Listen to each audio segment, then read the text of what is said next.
Ndugu Haris Karia, unazo dakika 5 za kudadi sera zako. Karibu sana. Habari za mchana wajumbe, wale wazee wangu, shikamoni.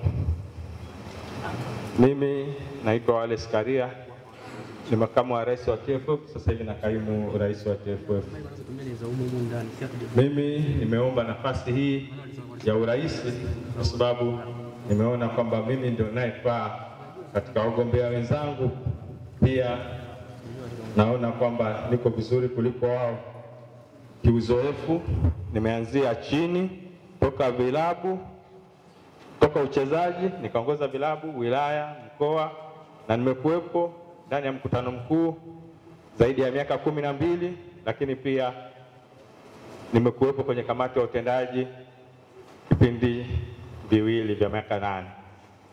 Kipindi kifupi hiki baada ya sisi kupata misukosuko, nimeongoza taasisi, nilikuta na changamoto nyingi, lakini kushirikiana na wenzangu wa kamati ya utendaji ambao nilikuwa naongoza, tumeweza kufanikisha mpaka mkutano huu. Lakini pia nimejitahidi kuhakikisha kwamba timu yetu wanawake inaingia kambini, lakini pia vyama shiriki vimefanya uchaguzi wake bali ya changamoto tulizokuwa nazo, lakini pia nimewarudishia ofisi zao ambazo walikuwa wameondoka ndani ya taasisi. Lakini pia kwa ndugu zangu wa vilabu, mimi ni mwenzenu, yale malengo yetu tulioanzisha mambo ya vilabu narudi tena kuyasimamia. Nimetoa vipeperushi vyangu, kauli mbiu yangu: uwazi, uadilifu, uwajibikaji na maendeleo. Mengine mmeyasoma kwenye ile first 11 yangu. Wajumbe, msifanye makosa, msiache mbachao kwa msala upitao, mpeni Karia kura zenu. Naomba kura zenu. Nakushukuru sana Karia kujieleza vizuri. Nikaribishe maswali. Nishukuru kama hakuna maswali. Asante sana. Tuitie Frederick Mwakalibela. Asante.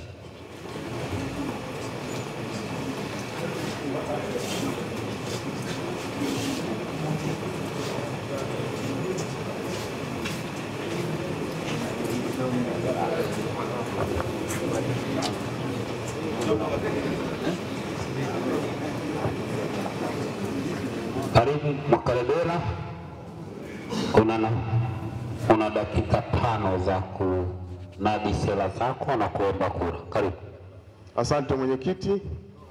Habari za saizi ndugu wajumbe wa mkutano mkuu wa shirikisho la mpira wa miguu Tanzania.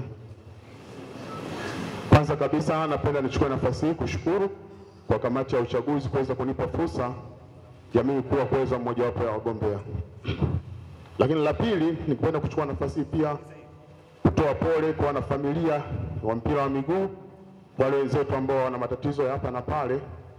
Kwamba tuweze tukaombea na Mwenyezi Mungu aweze kuwapa unafuu wa matatizo yao. Lakini kikubwa nimesimama mbele yenu nikiomba ndugu wajumbe wa mkutano mkuu wa taifa wa shirikisho la mpira wa miguu Tanzania muweze kunipa ridhaa ya kuwa rais wa shirikisho la mpira wa miguu Tanzania. Nakumbuka mwaka 2006 ni nyinyi mlikuwa waajiri wangu kama katibu wenu mkuu wa shirikisho la mpira wa miguu Tanzania. Naamini nilifanya kazi kwa uadilifu mkubwa, na matunda hayo mpaka leo hii yanaendelea kuwepo na amekuwa akipigiwa mfano na wadau mbalimbali wa soka. Nimekuja leo hii nikiwaomba tena kwamba baada ya kuwa mtendaji wa kazi ambazo mlikuwa mkinipatia na kuzifanya kwa uadilifu mkubwa, leo hii ninawaomba tena mnipatie ridhaa ya kuwa rais wenu, ili na mimi sasa niwe ni mtunga sera badala ya kuwa mtendaji. Nina mengi ambayo naona kwamba ni mazuri, tutayafanya nikishirikiana na wajumbe wa mkutano mkuu, kamati ya utendaji, kamati zetu na sekretari yetu. Kwa kuanzia kwa uchache tu ni kwamba la kwanza ambalo tutalifanyia kazi ni kurudisha heshima ya mpira kupitia utawala bora ambao una mambo mengi ndani yake, yakiwemo uwazi katika mapato na matumizi, kuhakikisha kwamba sheria, kanuni na taratibu zinafuatwa, kuhakikisha kwamba mikutano mikuu na mikutano yote ya TFF inafanyika, na kuhakikisha kwamba mambo yote yanakuwa kama yalivyoainishwa katika katiba na mambo mengine. Lakini la pili ni swala zima la timu zetu za taifa. Tunafahamu kwamba Watanzania wote wangependa timu za taifa ziweze kufanya vizuri, na mnakumbuka kipindi chetu kwa wakati mimi naingia katika shirikisho la mpira wa miguu, tulikuwa katika FIFA ranking tuna nafasi ya 167, lakini hadi naondoka tulikuwa tunashika nafasi ya 97. Ni kazi kubwa ilifanyika kuhakikisha kwamba timu za taifa zinafanya vizuri, na ndio maana tukaona kwamba timu yetu ya taifa ikaenda kwenye AFCON kwa maana ya wanawake, hali kadhalika timu ya wakubwa ikaenda kwenye CHAN finali, na timu yetu ya vijana ikaenda Brazil kuchukua kombe. Tutakachokifanya iwapo tutapewa madaraka ni kwamba tutazitengeneza timu zetu za taifa kuwa na makocha wazuri na makocha walio bora, kuwa na kambi zilizo nzuri, hali kadhalika kuwa na facilities mbalimbali za kuhakikisha kwamba timu inafanya vizuri. Naamini kwamba mpango mkakati utapangwa ili kuhakikisha kwamba timu zetu za taifa zinakuwa na utaratibu mzuri wa kuhakikisha kwamba zinasonga mbele katika mashindano mbalimbali. Misingi imeshawekwa, sasa itakuwa ni utekelezaji.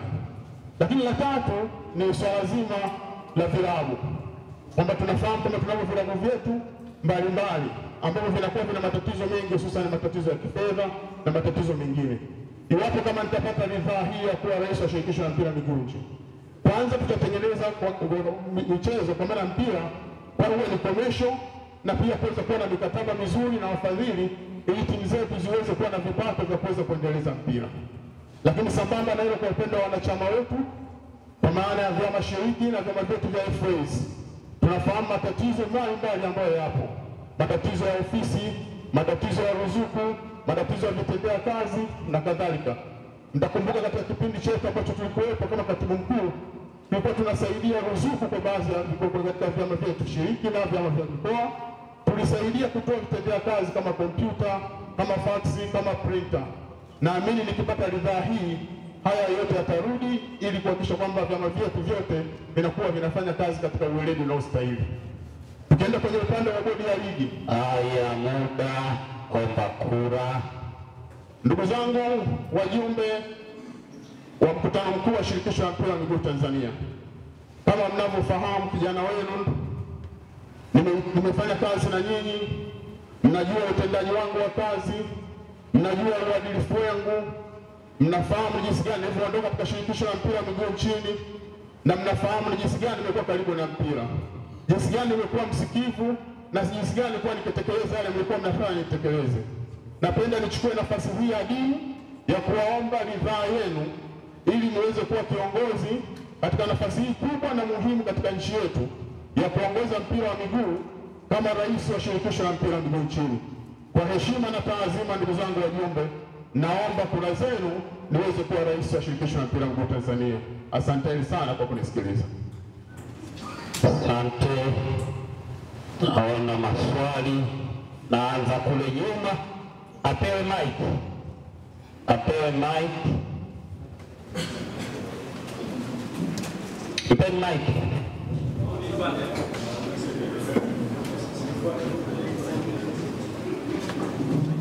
Mama.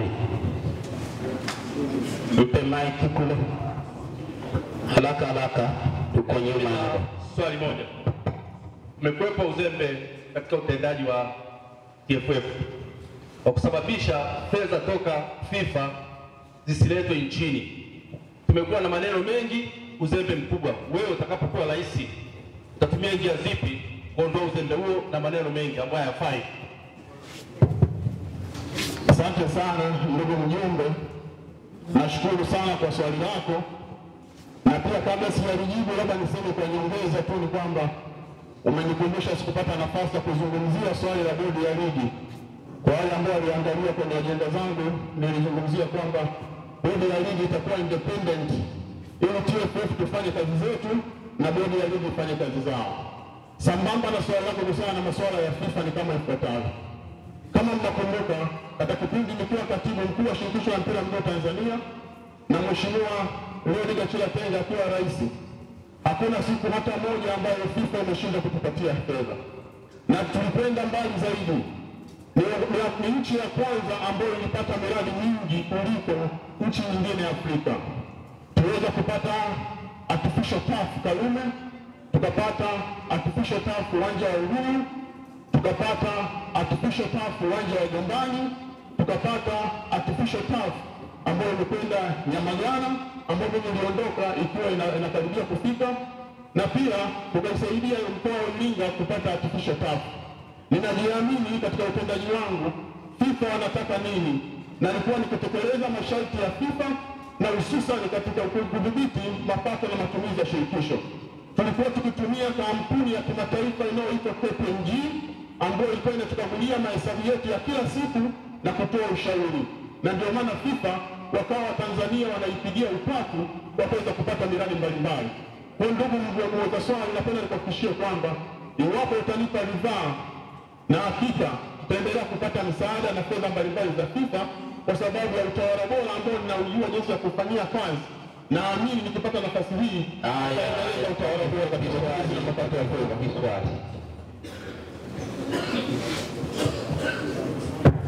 Swali la pili pale katikati.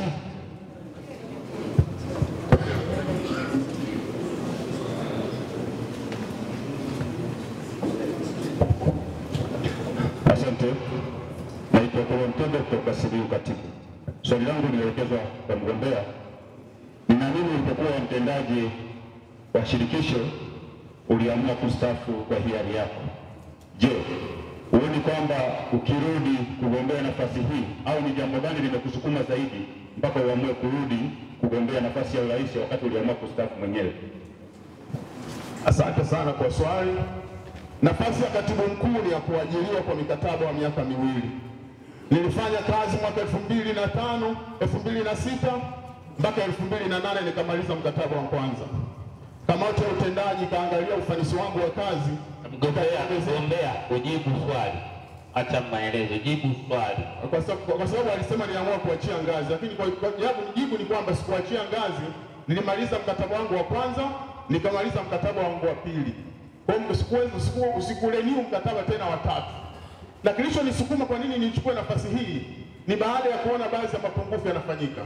Kwa mfano, tulikuwa tuna sponsors zaidi ya 10 wakati nilikuwa katibu mkuu. Sasa hivi sponsor wamepungua kwa asilimia zaidi ya 75. Tulikuwa na wafadhili katika... Haya basi, inatosha, mfano unatosha. Swali la tatu na la mwisho pale. Asante ndugu mwenyekiti. Mjumbe, tatizo kubwa la soka la Tanzania, mojawapo ya matatizo ni mashindano ambayo yatatuzalisha vijana wengi. Moja ya mashindano ambayo ya siku nyingi ni Taifa Cup. Na ulipokuwa wewe katibu mkuu, Taifa Cup ilikufa kwenye mikono yako. Sasa sijui tuambie utajitahidi vipi kurejesha. Nafikiri kwa kumbukumbu zangu sahihi, nimeingia TFF kwa na mashindano moja tu la ligi kuu ya Tanzania bara. Baada ya kuingia TFF, mimi kama katibu mkuu ndio nilianzisha mashindano ya Taifa Cup baada ya kutokuwepo kwa zaidi ya miaka 10. La pili nikaanzisha Coca-Cola nikiwa kama katibu mkuu na kadhalika. Baadaye tukaanzisha Uhai Cup. Baadaye tukaanzisha mashindano ya wanawake. Kwa hiyo mimi ni muumini mkubwa sana kuwa na mashindano mengi. Hata ukiangalia kwenye ilani yangu inajieleza. Kwa hiyo napenda kusema kwamba iwapo kama nitapata ridhaa, nina mambo mengi ya kuhakikisha kwamba mashindano yanachezwa si tu katika TFF ngazi ya juu, ngazi ya mkoa na ngazi ya wilaya. Na ninapozungumza hapa, hata wengine wataamini kwamba hata katika mkoa wa Iringa nimekuwa nikidhamini mashindano ya vijana kwa miaka 5 mfululizo. Hili linanipa fursa kusema kwamba napenda nchi nzima watu wacheze mpira. Tutashirikiana na serikali kuhakikisha kwamba tunapanua wigo katika ngazi ya wilaya. Haya, tunakushukuru mgombea, asante sana. Kapumziki. Asante mwenyekiti. Sasa tunamwita Ali Mayai Tembele.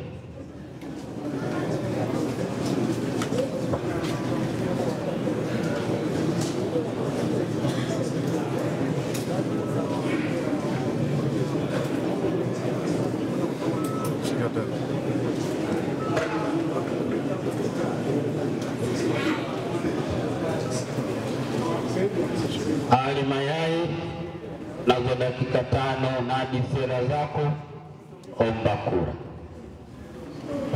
Mheshimiwa wajumbe wenzangu wa mkutano mkuu, naitwa Ali Mayai Tembele. Ni vizuri kuanza kunijua kwa sababu mkinifahamu ndio mtajeza kunipima na kujua kile ninachotaka kukifanya. iwapo mtanichagua kuwa rais wa shirikisho la mpira wa miguu Tanzania kwa miaka hii minne. Mimi Ali Mayai Tembele nina miaka 42 kwa sasa. Ni afisa biashara Wizara ya Viwanda na Biashara. Ni kocha mwenye leseni ya CAF Class C. Ni mtaalamu wa masuala ya masoko, marketing. Na hata masters yangu nimefanya masuala ya sponsorship. Kuna taasisi nyingi ambazo washirikishi wake mmo humu ambao nimekuwa nikiziconsult katika masuala ya marketing, especially in sponsorship. Kwa hiyo ni maeneo ambayo pia mimi nina nani. Lakini kimsingi ni kwamba katika mchezo wa mpira wa miguu mimi nimeanza kuwa kwenye formal football tangia mwaka 87. Maana kuna informal football, ule mpira wa utotoni ule ambao mnacheza bila kuzingatia sheria, 10 against 15 watoto. Lakini kwenye formal football nimeanza mwaka 87 nikiwa darasa la 5 shule ya msingi Kiezia pale Kigoma, mkoani Kigoma. Nilichaguliwa kuwa kapteni wa timu ya shule ya msingi nikiwa darasa la 5. Kwa hiyo kuanzia wakati huo nimekuwa naongoza. Nimecheza umeshuta wakati ule shule za msingi. Nimeongoza wenzangu, kaka zangu wakiwa darasa la 6 na la 7. Nimetoka pale nimepita CJA ya Dodoma nikawa kapteni, nikaja Yanga nikawa kapteni na timu ya taifa. Lakini nikaenda kusoma chuo cha elimu ya biashara CBE. Pale nimeshakuwa waziri wa michezo. Niliteuliwa na katibu mkuu wakati ule wa Wizara ya Viwanda. Baada ya kumaliza nikawa mjumbe wa bodi ya uongozi wa chuo cha elimu ya biashara. Nimekuwa rais katika serikali ya wanafunzi pale CBE hicho. Lakini tangia nimestaafu mpira mwaka 2004 nimekuwa nikiteuliwa kila kiongozi. Tangia 2004 sijawahi kukaa hivi hivi. Ukweli 2010 niligombea kamati ya utendaji pale Yanga, nikahudumu kwa mwaka mmoja na miezi 8. Lakini nimekuwa mchambuzi na nimekuwa nikiandika makala za michezo kwa miaka 10. Kuna wakati nilikuwa naandika magazeti zaidi ya 4, lakini siku hizi nimebakia na gazeti moja ambalo ni Mwana Sport. Nimekuwa naandika kwa mwaka wa 10 mfululizo. Kwa hiyo tunapozungumzia swala la mchezo wa mpira wa miguu, mimi nimeishi mpira. Ninafahamu changamoto kwa sababu nimeshiriki mashindano yote na nimekaa katika vikao vya maamuzi katika ngazi zote. Kwa sababu nimekuwa uwanjani kiongozi. Unapokuwa kiongozi unakwenda kwenye board room, mnafanya maamuzi kuhusiana na timu, changamoto unazifahamu. Na ndio sababu sikupata nafasi ya kuonana na wajumbe wote, lakini manifesto ambayo nimeituma katika mitandao inaeleza kipaumbele changu cha kwanza ni kuibua dira ya maendeleo ya mpira wa miguu Tanzania. Vision, lazima tuwe na vision. Na hii ni kwa sababu nimepata nafasi ya kuwa napitia maandiko mengi, ukiachilia mbali mimi mwenyewe kuandika, lakini kuna maandiko mengi ambayo nimekuwa nayapitia katika maeneo mbalimbali. Katika dunia sasa ni kijiji. Hakuna kitu kinafanyika Australia hapa hatujui. Hakuna kitu kinafanyika Sierra Leone hapa hatujui. Hakuna kitu kinafanyika Uchina hapa tusijue. Ni swala la kukopi na kuangalia mazingira yako, una customize, unaita best factor. Political, economical, sociological, technological difference. Wewe una customize. Unatengeneza kulingana na mahitaji yako.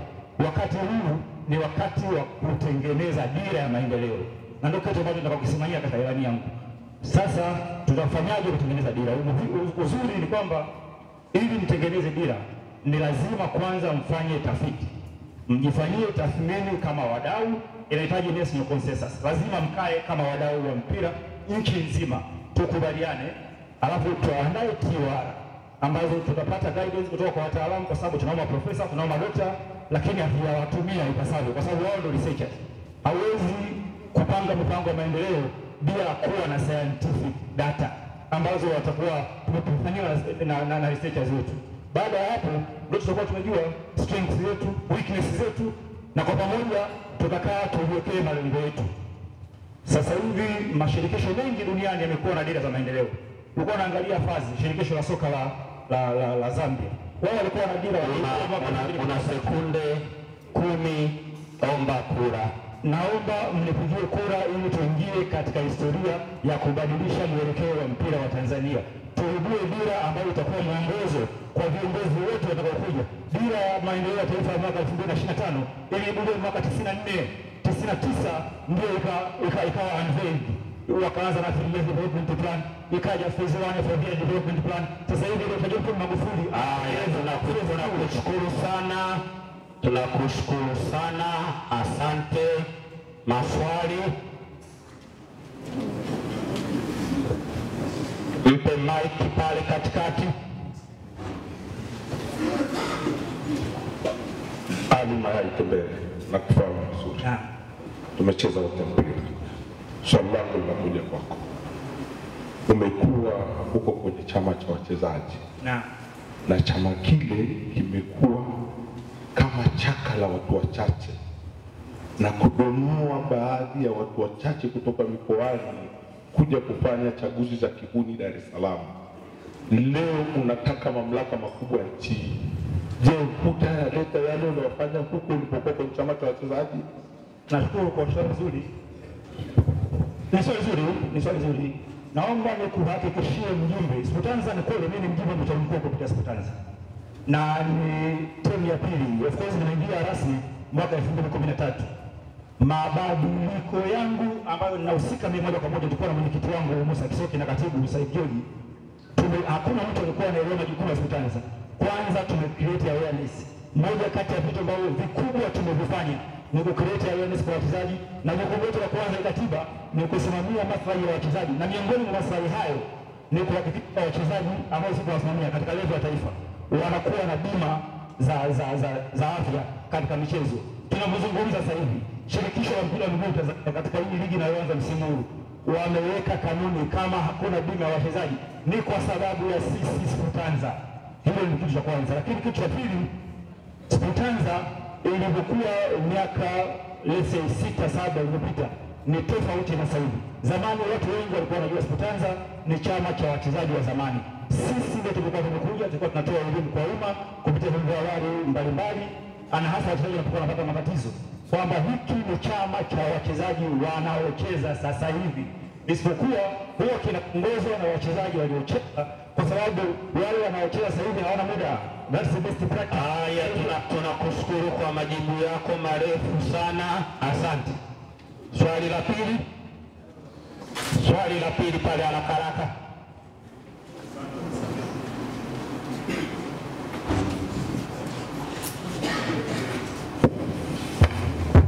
Asante.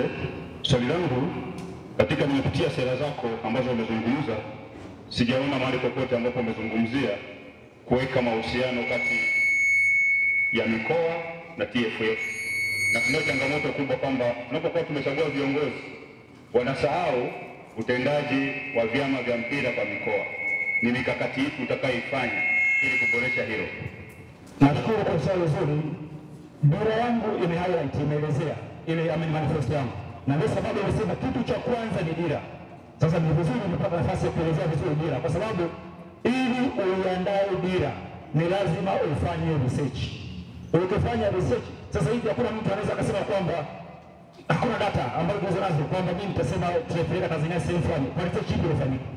Kwa lazima ufanye research. Katika research tutagundua mapungufu tulionayo na strengths tulizonazo katika maeneo yote, kwenye miundombinu, kwa madaktari, soka la wanawake, soka la vijana, marefari. Kwa hiyo baada ya hapo tutakubaliana. Wanasema inahitaji national consensus, inahitaji maafikiano ya kitaifa.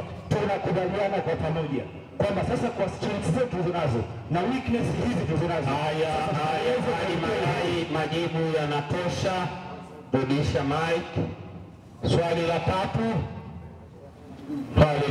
hakuna. Tunakushukuru Ali Mayai, asante. Asanteni, naomba mchague Ali Mayai Tembele ili tuingie katika historia ya mabadiliko ya mpira wa nchini. Nashukuru sana.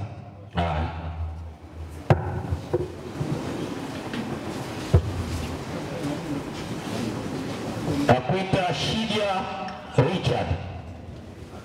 Richard, karibu.